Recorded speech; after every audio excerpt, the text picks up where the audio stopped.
here. What's up, everybody? It's your favorite zealot's favorite nerd, and today we are looking at MMC's Kultur, or as we know him, the leader of the Decepticon Justice Division, Tarn. I've been looking forward to this guy for a while. Shout out to Pay for Life. He came by Skullfest last year, and he brought an early test shot of him for people to look at, which he didn't have to do. And I got to look at him there, and I was impressed there. So I was really looking forward to getting this guy in hand. And he doesn't disappoint for me too much. I got to say, I like a lot that's going on with this fella. We're going to talk about, there's a lot of accessories. No, that's not really fair. There's not that many accessories, but there's a lot to talk about regarding the accessories. So one of them is this turret here. Now, it plugs in here, and this is 3 pieces, and we'll talk about them in a minute. If you angle this just right, it can swivel all the way around. But if you have it all the way in, you pretty much get like maybe 10 degrees each way. But, you know, easily overcome. You just, you know, if you wanted a picture, you wanted to pose it, you just unplug it and plug it back in the way you want. So that's not really a big deal to me. I'm having, you know, I get a lot of feedback from folks on their thoughts on figures that I review, and that's always cool. But it's challenging to know what exactly would be a big deal for some, because some things that aren't a big deal to me are a big deal to you, and vice versa. So I thought it best to point it out, Mac. It does come out. These 2 little tidbits here, they move out to the side, or you can have them straight forward, whatever you would like to do. And then there's all sorts of little doodads and knickknacks, and this one's a bit harder to get to. Let me see if I can't. There. You know, we got all sorts of stuff going on up under the hood, as it were. Maybe some airstrike type stuff. You just never know.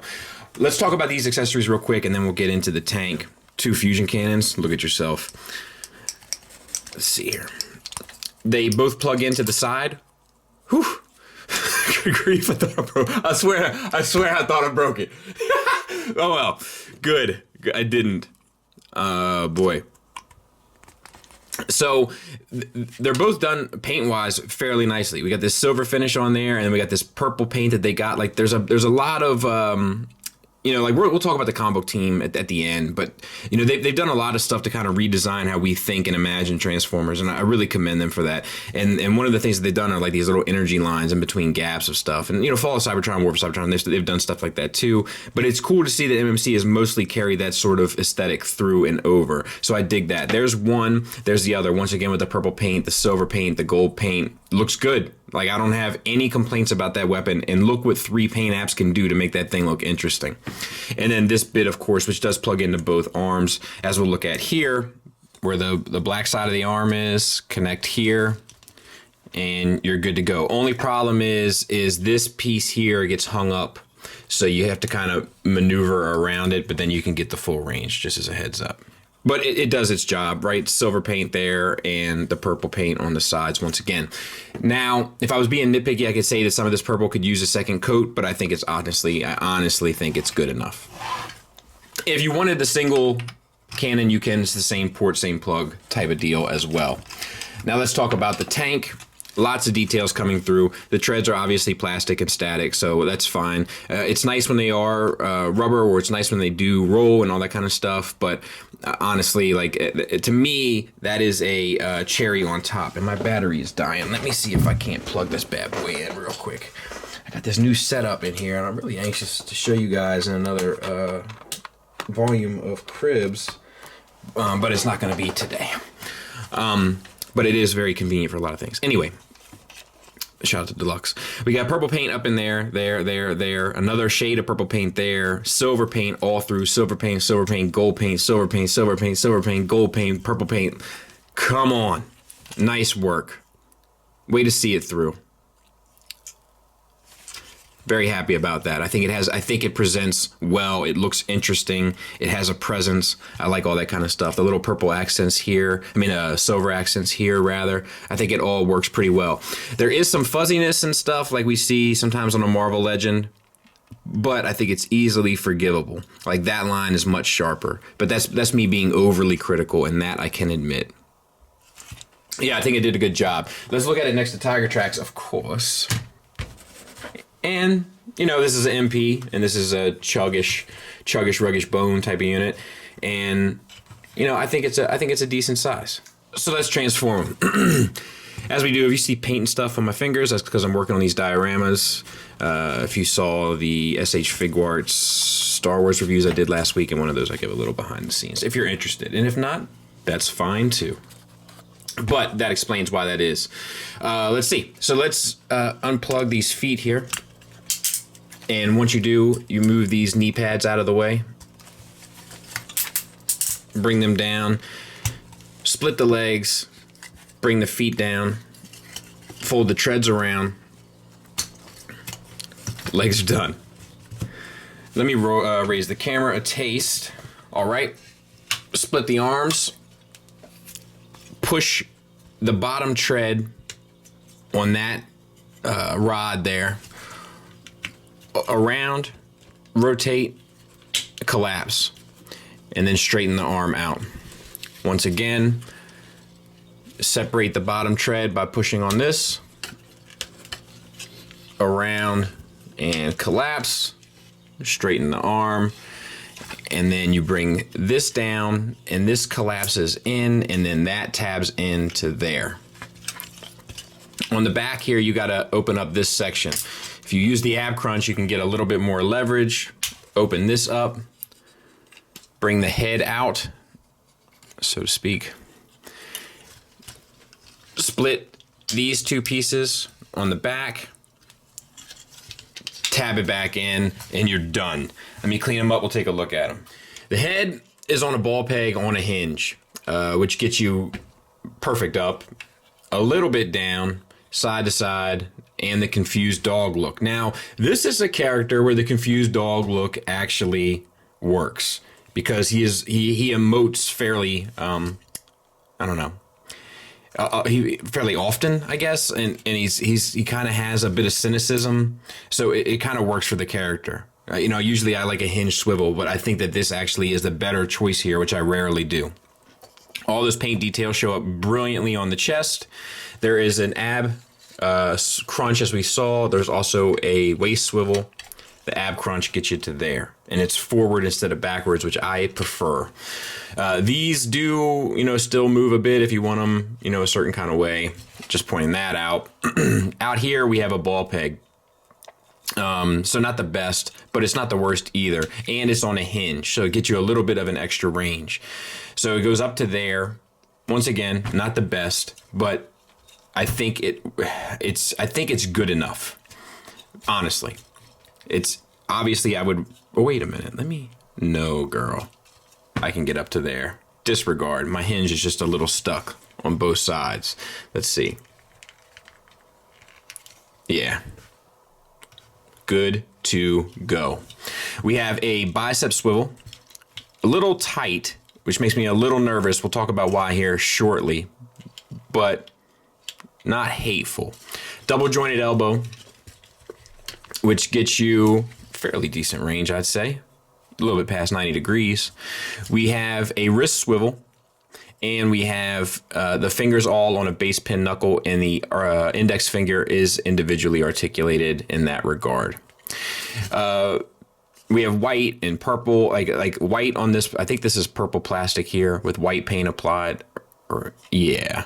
And then we have silver paint there, silver paint on the treads, of course, all this purple paint down in there. They didn't hold back on the paint, which is nice. We have silver paint here in the pelvis as well. Universals for hips, friction out to the side, which gets you the full Van Damme, and ratcheted front and back, which gets you the full Monty, I think. Yeah, I'd say. And you know, they're friction out to the side, which isn't my preferred way of doing things, but I know a lot of you guys are like, but the ratchet to do, but and you won't have that problem here. So good for you guys.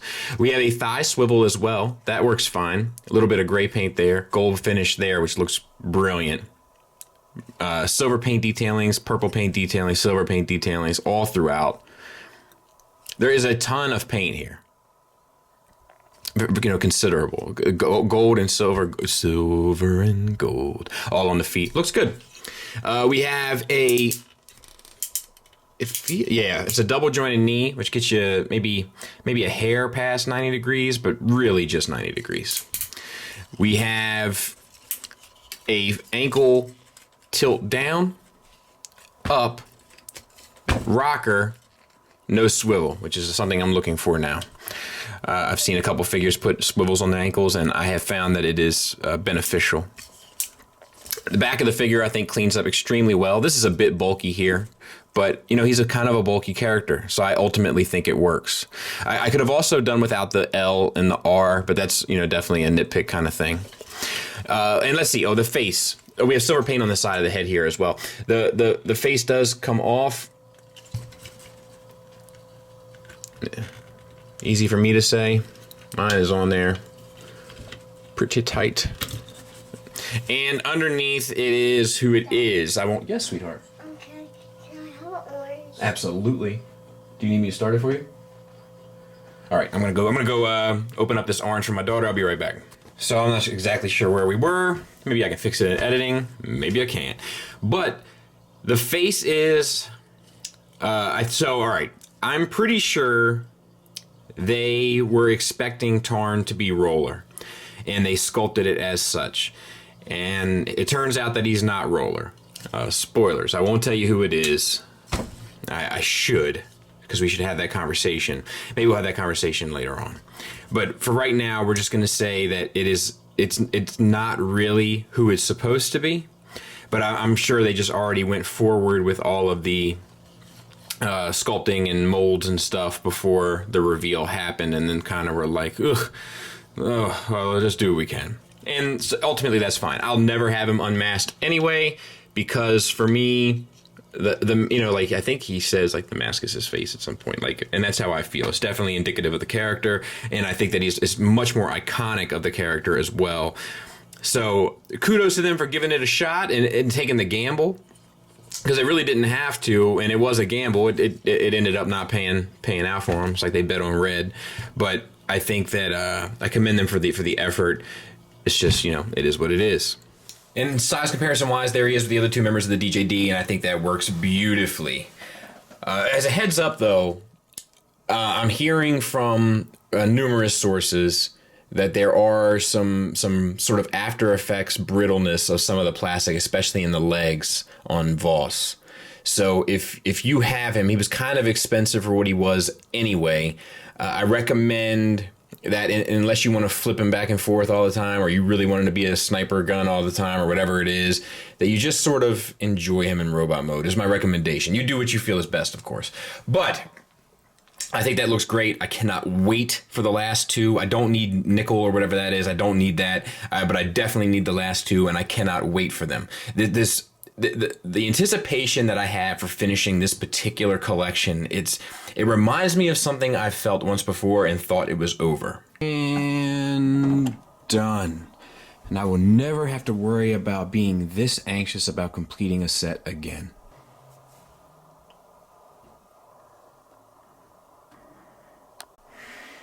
Final thoughts wise, let's talk about the negatives. They are few for me. One of them is that the bicep swivels are a little tight. When you can put that much torque on a mushroom peg, sometimes that can cause serious issues down the line. My second complaint is more subjective. Okay,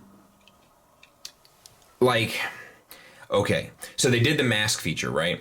And that's cool. I dig it. However, I do feel like the eyes look kind of dead as a result. I wish they would have had a piece of plastic behind the mask where the eyes are that was painted with like a red chrome, and it would have just brought this figure a bit more to life.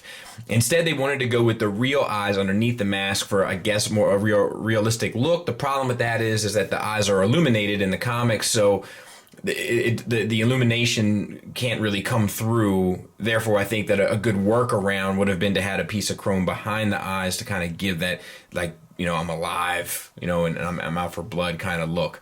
And that's it. Those are my only two complaints. How many complaints can you have with a figure that you can make look like this? Like, that is awesome. Positives wise, where do I begin? The sculpt is on the money. It's obviously not 100% as detailed as Milne's work, but it has to translate to a three-dimensional thing that changes between shapes. And also there is a toe hinge down here that I just saw. Sorry about that. A little extra piece of articulation. They didn't spare really any expense with the paint for once. Like, they really put the brush to this thing. And good on them. It's nice to see that. I've been critical about MMC and their paint applications since Feral Rex.